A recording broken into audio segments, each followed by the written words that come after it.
So with respect to the question paper जो आपके exam में दे रखा है, यहाँ पे हमारे पास दे रखा है कि अपने J1 is equal to 1 and J2 is equal to 1/2 के लिए अपने सॉल्व करना है। तो आपके पास क्या रहेगा बेटा, J1 इज इक्वल टू 1 के कॉरेस्पॉन्डिंग आपके पास क्या आएगा, जो Z क्वांटम नंबर होगा इसका मैग्नेटिक क्वांटम नंबर होगा, और J1 इज इक्वल टू 1 के लिए हमारे पास आएगा it will be equal to 1, it 0 and -1, so that is 1 से लेके -1 तक रहेगा, -1 तक रहेगा with the decrement of 1, so 1 0 and -1 आएगा। J2 के लिए हमारे पास 1/2 होता है, उसके कॉरेस्पॉन्डिंग क्या आएगा, जो मैग्नेटिक क्वांटम नंबर होगा that will B M2, that will B 1/2 and -1/2 के रिगार्डिंग आपके पास आंसर आएगा। सो हमने क्या करना है बेटा, इसको दो एंगुलर मोमेंटम को कपल करने की बात करनी है। तो अगर हम J1 एंड J2 का कपलिंग करेंगे तो हमारे पास रिजल्ट कैसा आता है, mostly it will B J, capital J हमारे पास रहेगा J1 प्लस J2 का मॉड रहेगा, so on with the decrement of 1 up to J1 minus J2 के रिगार्डिंग आपके पास आंसर आएगा। क्लियर? सो J की वैल्यू क्या रहेगी बेटा, इट विल बी 3/2 एंड -1/2 के कॉरेस्पॉन्डिंग आएगा, बिकॉज हमारे पास क्या है 1 एंड 1/2 को ऐड करेंगे तो आपके पास रिजल्ट आएगा 3/2, अगर सब्ट्रैक्ट करेंगे तो 1/2 आएगा, अगर डेक्रीमेंट भी करेंगे तो अल्टीमेटली 3/2 से एक माइनस करेंगे तो भी आपके पास 1/2 ही आएगा, इन बिटवीन कोई अदर टर्म नहीं आएगी। ठीक है, तो इनके with respect to total angular momentum आ गया, उसका मैग्नेटिक क्वांटम नंबर और third quantum number Z quantum number आपके पास आ जाएगा, Z प्रोजेक्शन आ जाएगी 3/2, उसके 3/2 से लेके -3/2 विद ए डेक्रीमेंट ऑफ 1 आ जाएगा, सो 3/2 उसके बाद 1/2 आएगा, -1/2 आएगा और 3/2 -3/2 आ जाएगा, सो आपके पास 4 कंपोनेंट्स होंगे। उसके बाद आपके पास जो सेकंड पार्ट है जहाँ पे J इक्वल टू 1/2 दे रखा है बेटा यहाँ पे ऑन द स्क्रीन, उसके विद रिस्पेक्ट टू आपके पास क्या आएगा, इट विल बी 1/2 एंड -1/2 आ जाता है। सो जैसे आप सीजी कोएफिशिएंट के लिए टेबल बनाते हो, पहले भी आपने बना रखा होगा क्वांटम मैकेनिक्स में, आई डोंट नो अगर आपने किया है तो आपको प्रॉपर्ली पता होगा, अगर नहीं किया है तो हम यहाँ पे थोड़ा सा रिवाइंड कर लेंगे। तो हमने क्या करना है बेटा, सबसे पहले हमने डेक्रीमेंट वाली इंक्रीमेंट मैक्सिमम टर्म लिखनी है, मैक्सिमम टर्म के कॉरेस्पॉन्डिंग क्या आएगा, इसके कॉरेस्पॉन्डिंग मैक्सिमम क्या है बेटा 3/2 एंड उसके कॉरेस्पॉन्डिंग मैग्नेटिक क्वांटम नंबर में सबसे बड़ी टर्म कौन सी है 3/2, 3/2 की कॉरेस्पॉन्डिंग 3/2 लिखेंगे, सो इसके कॉरेस्पॉन्डिंग हमारे पास एक पर्टिकुलर वैल्यू आएगी। उसके बाद हमने जितनी भी टर्म्स है उसको डिक्रीजिंग ऑर्डर में लिखना है, तो डिक्रीजिंग ऑर्डर कैसे आएगा, सबसे बड़ी टर्म कौन सी है J की कॉरेस्पॉन्डिंग, इट इज 3/2 हम यहाँ पे लिखेंगे।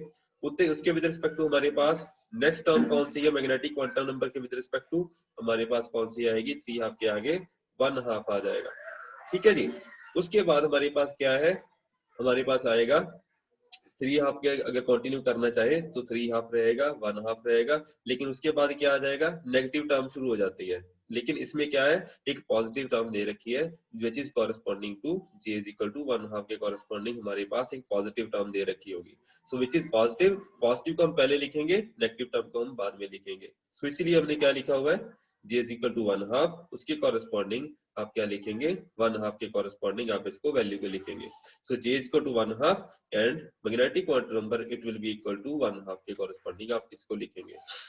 So there is no other positive term left. उसके बाद क्या करेंगे, सबसे पहले 3/2 से स्टार्ट करेंगे, 3/2 के कॉरेस्पॉन्डिंग क्या आएगा, मैक्सिमम पॉजिटिव टर्म कौन सी होगी, least negative term you can say, इसमें कॉरेस्पॉन्डिंग क्या रहेगा -1/2, सो 3/2 एंड -1/2 वाली टर्म हम पहले लिखेंगे, सो ये वाली लिखी हुई है। उसके बाद कौन सा आएगा, अगर हम इसको लिखना चाहें 3/2 एंड -3/2, लेकिन ये लास्ट वाली हो जाएगी बिकॉज ये मैक्सिमम लीस्ट वैल्यू है, मतलब कि एंड में आनी चाहिए, उसके विद रिस्पेक्ट टू कौन सी आएगी, सो 1/2 के कॉरेस्पॉन्डिंग -1/2 वाली जो टर्म है उससे पहले आएगी, because it is much more less negative as compare to this term. So जो लार्जेस्ट वैल्यू होगी नेगेटिव टर्म के कॉरेस्पॉन्डिंग वो एंड में आएगी, जो मैक्सिमम पॉजिटिव वैल्यू होगी वो सबसे पहले आएगी। तो इस टर्म में हम इस पैटर्न के कॉरेस्पॉन्डिंग हम इस पैटर्न को लिखते हैं मोस्टली।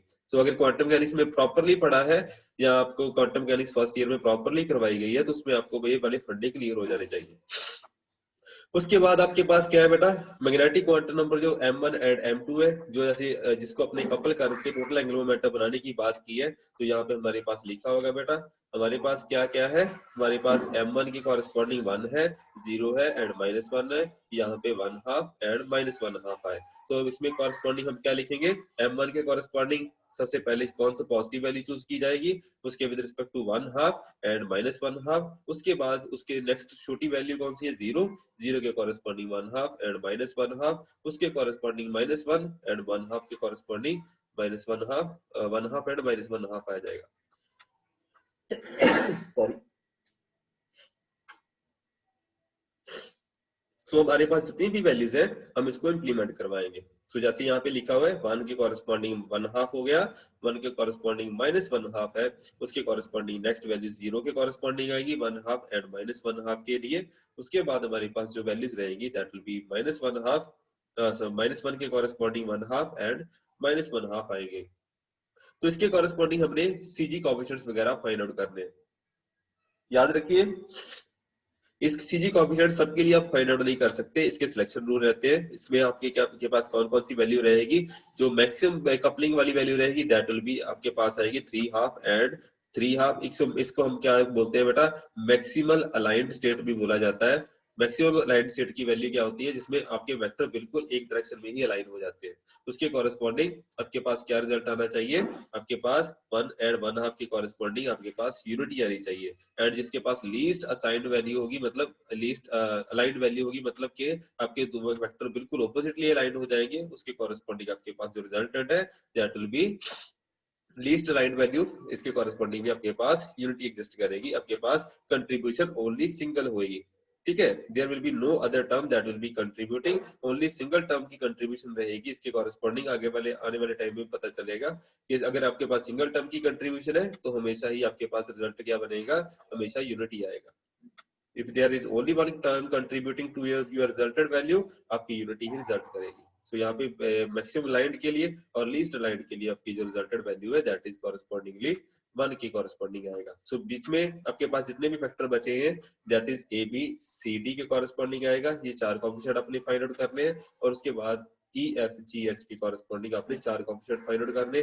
बाकी सारे के सारे आप फाइंड आउट करके देख सकते हैं, क्लेफ्ट-गॉर्डन कोएफिशिएंट लगा के देख लीजिए, आप इसके फॉर्मूला इंप्लीमेंट करके देख लीजिए, सारे के सारे रिजल्ट इसमें 0 ही आएंगे। सिर्फ डायगोनल एलिमेंट्स जो है, डायगोनल मैट्रिसेस जो है वही इसमें वैलिड रहेंगी, अदरवाइज बाकी सारे के सारे कंपोनेंट हमारे 0 ही रहेंगे।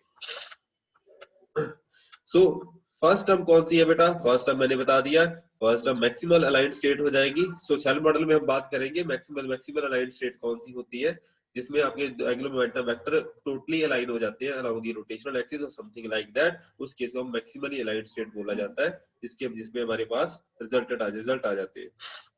तो इसकी वैल्यू यूनिटी होगी एंड उसकी वैल्यू को लास्ट वैल्यू के कॉरेस्पॉन्डिंग भी हमारे पास यूनिटी ही आएगी, बिकॉज इसके आपके कंट्रीब्यूशन यूनिटी रहती है।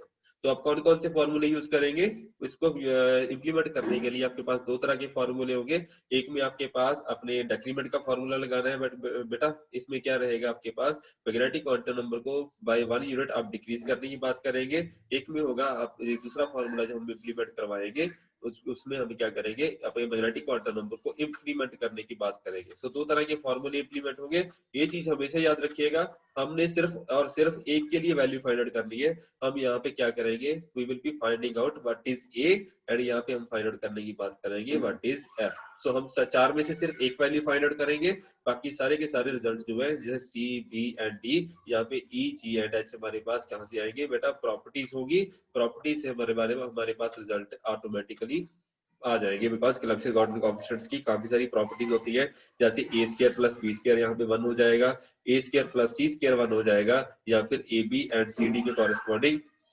आपके पास रिजल्टेंट 0 हो जाएगा। सिमिलरली इसके कॉरेस्पॉन्डिंग इस मैट्रिक्स एलिमेंट्स के कॉरेस्पॉन्डिंग भी आपके पास सीजी कोएफिशिएंट्स की प्रॉपर्टीज रहेंगी जो आपका रिजल्टेंट 0 देंगे। ठीक है, तो इसमें आपके पास क्लेफ्ट-गॉर्डन कोएफिशिएंट के रिगार्डिंग जो फर्स्ट फॉर्मूला लिखा हुआ है आपके ऑन की स्क्रीन, उसको देख सकते हैं बेटा। ये आपका रिजल्टेंट बनाएगा बेटा, उसके कॉरेस्पॉन्डिंग बहुत दो एंगुलर मोमेंट है, one is called J1, second is called J2। इसमें आप इंक्रीमेंट की बात कर रहे हैं, सॉरी डेक्रीमेंट की बात कर रहे हैं, मतलब टोटल एंगुलर मोमेंटम की कॉरेस्पॉन्डिंग आप जो Z क्वांटम नंबर है, मैग्नेटिक क्वांटम नंबर है, उसको हम डिक्रीज करेंगे। सो आपने सबसे पहले स्टार्टिंग वैल्यू कौन सी लेके चलेंगे बेटा, j is equal to 3 half, m is equal to 3 half लेके चलेंगे, उसकी कॉरेस्पॉन्डिंग आपके पास क्या आएगी, 3 हाफ एंड 1 हाफ की वैल्यू आएगी। सो इसको हम रिलेट करके चल रहे हैं, हमेशा याद रखिएगा बेटा। अगर हम इसको लेके चलेंगे, j is equal to 3 half and m is equal to 3 half को लेके चलेंगे, इसमें से एक माइनस किया जाएगा, तो अल्टीमेटली कहाँ पे पहुंचेंगे आप यहाँ पे पहुंचेंगे। ठीक है, तो इसको याद रखिए, आपने यहाँ पे पहुंचना है तो आपको ये वाला चूज करना पड़ेगा, बिकॉज मैग्नेटिक क्वांटम नंबर को हम डिक्रीज करेंगे, उसकी वजह से हमारे पास जो रिजल्टेंट होगा इसके विद रिस्पेक्ट टू आ जाएगा। ठीक है जी, तो हमारे पास कैसा रिजल्ट आया, अल्टीमेटली हमारे पास क्या आएगा, इसके विद रिस्पेक्ट टू हमारे पास बचेगा बेटा m-1 की कॉरेस्पॉन्डिंग। जब हम इसकी वैल्यू वगैरह फिल आउट करेंगे, आप यहाँ से ट्रेस आउट भी कर सकते हैं, अगर j is equal to 3 half है, m is equal to 3 half है, 3 हाफ है, तो magnetic quantum number it will be 1 half, m2 is equal to -1 half. And ये एक ही वैल्यू है बेटा, एक ही पैरामीटर है, अगर आप रोज एंड कॉलम्स को ट्रेस करेंगे तो ये सारे के सारे फैक्टर आपको मिल जाएंगे। एंड ये वाले जो फैक्टर है बेटा, ये आपको ऑलरेडी प्रोवाइड कर रखे हैं, j is equal to 1 and J2 जो है वो आपका 1 हाफ ऑलरेडी प्रोवाइड किया कर रखा है, जिसके विद रिस्पेक्ट टू आप CG कोएफिशिएंट फाइंड आउट करने की बात कर रहे हैं। सो आप इसको देख भी सकते हैं, हमें थोड़ा सा रीट्रेस करना पड़ेगा, जिसको हमें देखना पड़ेगा। ओके, तो लेट मी चेक, नहीं इसमें सिंगल ही देखना पड़ेगा, let me do it. Okay, अगर एक एक कोएफिशिएंट फाइंड आउट करने हैं तो आपको क्या क्या चाहिए बेटा, एक एक कोएफिशिएंट क्या आएगा, यहाँ पे m1 will be equal to 1 and m2 आपका -1 हाफ की कॉरेस्पॉन्डिंग आएगा। अगर j एंड m की वैल्यू चूज की है, ये हमने 3 हाफ एंड 3 हाफ इसलिए चूज किया बिकॉज डिक्रीज करना है, लेकिन आपके पास रिजल्ट कौन सा रहेगा, a के corresponding j will be equal to 3 half and m will be equal to 1 half के कॉरेस्पॉन्डिंग आपके पास CG कोएफिशिएंट आना चाहिए। ठीक है, ये बस सारी वैल्यूज आपने चूज कर ली है। सो प्लीज टेक केयर कि यहाँ पे हम m इज टू 3 हाफ लिखा हुआ है रादर देन 1 हाफ, लेकिन जब डिक्रीज करेंगे तो आपके पास रिजल्टेंट 1 हाफ की कॉरेस्पॉन्डिंग आएगा, जो कि आपके एक कोएफिशिएंट को रिप्रेजेंट करता है। सो उसकी सारी वैल्यूज इस फार्मूला में फिल कीजिए, अल्टीमेटली आपके पास जो रिजल्ट बनेगा वो इस फॉर्म में बनेगा।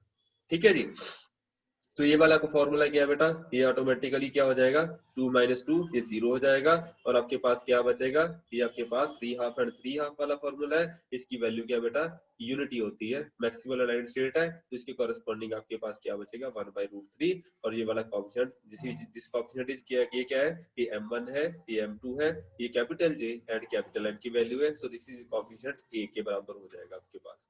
तो आपका A कोएफिशिएंट आ गया, वहां से आप क्या निकालेंगे b निकालने के लिए क्या करोगे, जैसे मैंने पहले ही बता दिया है, a square plus b square की वैल्यू इक्वल टू 1 होगी, उसमें वैल्यू वगैरह फिल कीजिए, तो आपके पास अल्टीमेटली a की वैल्यू आपको पता है, तो आप b की वैल्यू निकाल सकते हैं। So it will be equal to square root of 2 divided by 3 के बराबर हो जाएगा।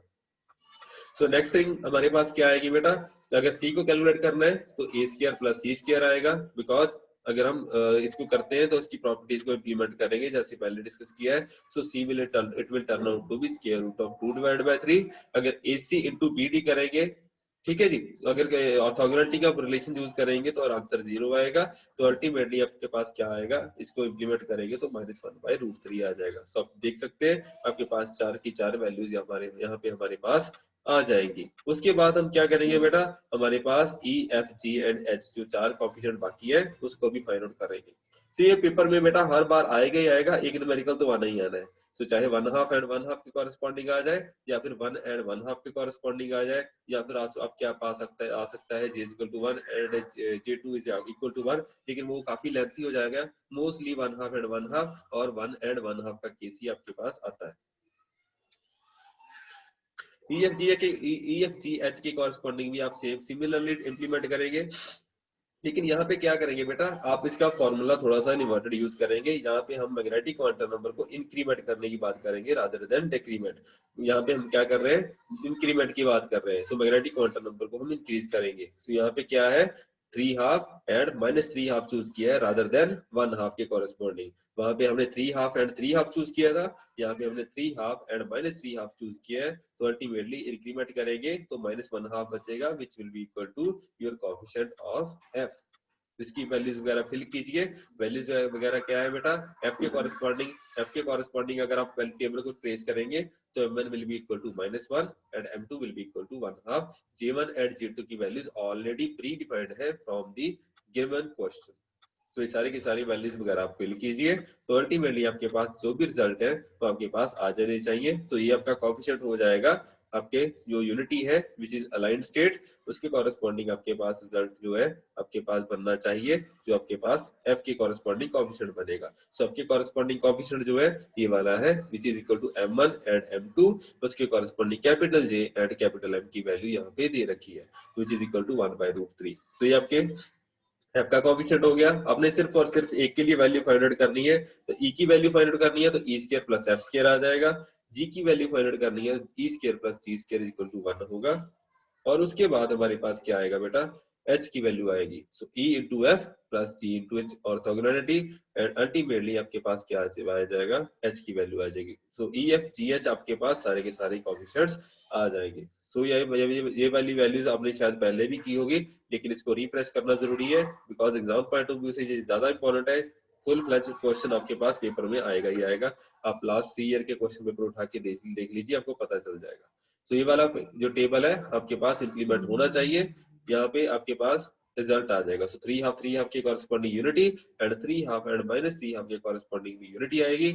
और उसके बाद जो बीच वाले कोएफिशिएंट्स है उसकी वैल्यूज वगैरह फिल आउट कीजिए, बाकी सारे नॉन जीरो रहेंगे ये वाले, and otherwise all the coefficients will be lower triangle as well as upper triangle में सारे के सारे कोएफिशिएंट्स जीरो रहेंगे। सो ये आपका फुल फ्लेज क्वेश्चन बन जाता है corresponding to CG coefficients which is given by J1 is equal to 1 and J2 is equal to 1 half। इसमें कोई डाउट है या क्वेश्चन है बेटा बताइए। हाँ जी बेटा, अगर कोई डाउट है या इसके रिगार्डिंग कोई क्वेश्चन है तो बताइए। आई होप आपको अंडरस्टैंड हो गया होगा। अगर ये चीज क्लियर है फिर कोई इशू नहीं है, आप 1 हाफ एंड 1 हाफ वाला केस भी आसानी से हैंडल कर लेंगे, उसमें ज्यादा दिक्कत नहीं है। जो 1 हाफ एंड 1 हाफ वाला केस है उसमें सिर्फ ABCD फाइंड आउट करना है, एंड EFGH तो है, जो EFGH वाला फैक्टर है वो 1 वाले केस में आता है रादर देन 1 हाफ वाले केस में। जो ये J इक्वल टू 1 वाला केस जो है ये 1 हाफ वाले केस को भी ऑटोमेटिकली टेक केयर कर लेता है। Any questions, any doubts regarding this? बोलो बेटा, एनी क्वेश्चंस, एनी डाउट्स?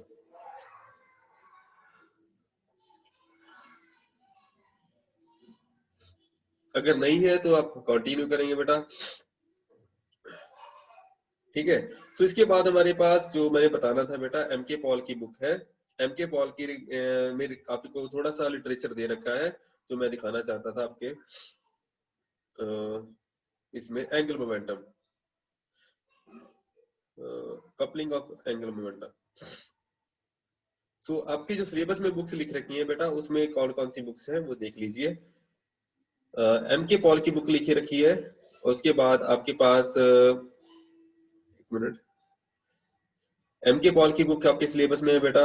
उसके बाद आपके सिलेबस में रॉय एंड निगम की बुक दी हुई है, हाइडे की बुक है उसके रिगार्डिंग हमारे पास लिटरेचर सर्वे है।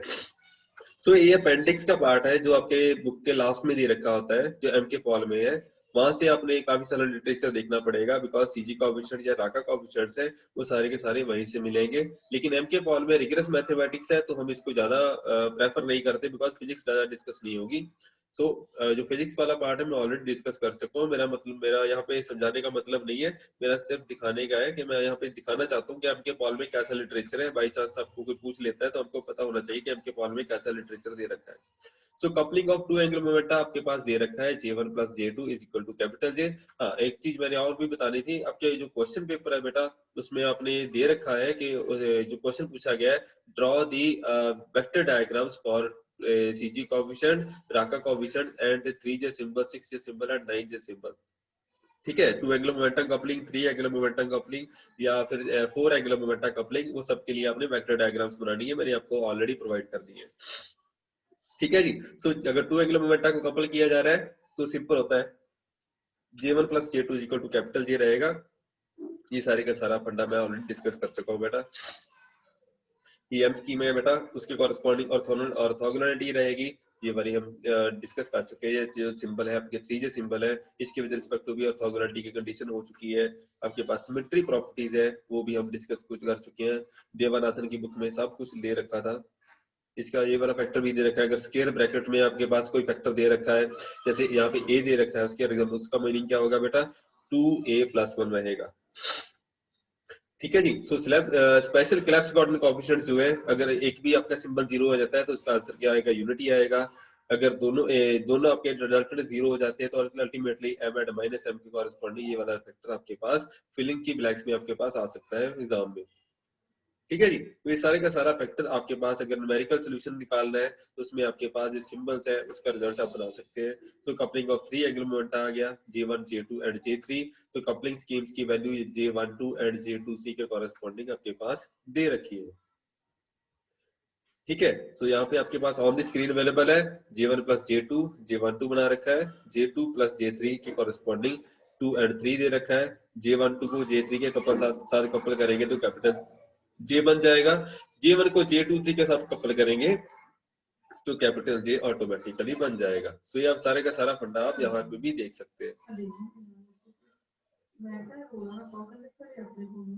सिमेट्री प्रॉपर्टीज जो है, सिमेट्री प्रॉपर्टीज के रिगार्डिंग जो आपको W सिंबल्स है, W सिंबल्स की प्रॉपर्टीज दे रखी हैं। अगर आप इनमें से किसी को भी इंटरचेंज करेंगे उसके विद रिस्पेक्ट टू क्या आएगा वो वाले फैक्टर आपके इंक्लूड कर रखे हैं। ये आपके विद्यावनाथन की बुक में अवेलेबल है बेटा। तो स्पेशल केसेस भी दे रखे हैं। 6J सिंबल के रिगार्डिंग जो प्रॉपर्टीज है वो भी हमने पढ़ी है बेटा। जो आपकी यूनिटरी मैट्रिक्स है उसके रिगार्डिंग भी यू वाला फैक्टर हमने दे रखा है। स्पेशल सम रूल्स जो है वो भी इंक्लूड किए हैं हमने। सो कपलिंग ऑफ 4 एंगुलर मोमेंटा जो है वो भी हमने कर रखा है। तो जितना भी लिटरेचर है हमने सारा कवर किया है, लेकिन उसको फिजिक्स पॉइंट ऑफ व्यू से ज्यादा डिस्कस करने की बात की है हमने। तो यहाँ पे अगर आपके पास 4 एंगुलर मोमेंटा कपल करने की बात है तो आपके पास सारे का सारा पार्ट हमने कर रखा है। J12 एंड J34 को कपल करेंगे तो कैपिटल J बन जाएगा।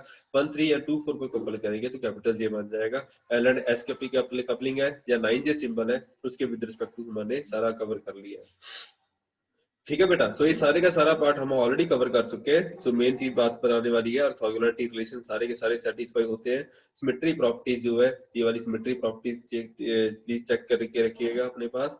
ये वाले एग्जाम में पूछे जाते हैं। Two table of angular momentum coefficients ये सारे के सारे उन्होंने दे रखे हैं एमके पॉल में। अगर आप कपल करने की बात करते हैं तो ये सारे के सारे रिलेशंस उन्होंने प्रोवाइड कर रखे हैं। तो इसको आप यूज भी कर सकते हैं 6J सिंबल 9J सिंबल के रिगार्डिंग। लेकिन आपके सिलेबस की बात नहीं है, सिर्फ और सिर्फ आपने सरफेस स्क्रैचिंग करनी है या फिर फिजिक्स डिस्कस करनी है। न्यूमेरिकल सिमुलेशन वर्क या अपने नंबरिंग के चक्कर में नहीं पड़ना है कि हमने कोई नंबर निकाल के देना है। तो सीजी कोएफिशिएंट के रिगार्डिंग अगर नंबर निकालने हैं वो आपके सिलेबस का पार्ट है। और otherwise Raka and W symbols जो आपके पास 6J 9J सिंबल है या वेक्टर डायग्राम्स है वो सारे का सारा आपके सिलेबस का पार्ट है। ठीक है जी। सो उसको ढंग से कर लीजिएगा एक बार। तो इससे मोस्टली आपका जो CG coefficients, Raka coefficients, W symbols and उसके बाद 6J 3J 9J सिंबल्स वाला जो पार्ट है वो सारे का सारा इसके साथ ही कवर हो जाएगा। सो इसके बाद हम नेक्स्ट टाइम बेटा शेल मॉडल वाला पार्ट डिस्कस करेंगे। शेल मॉडल हम स्टार्ट करेंगे, evidence for the shell model. उसके बाद हमने हार्मोनिक ऑसिलेटर की बात करनी है। Harmonic oscillator potential, infinite square well potential हो गया या फिर वुड्स जंक्शन पोटेंशियल हो गया। उसके रिगार्डिंग हम काफी सारी बात करेंगे। ठीक है बेटा। So thank you very much. अगर कोई डाउट है या क्वेश्चन है तो बताइए। बोलो बेटा। Any questions, any doubts regarding today's lecture? बोलो।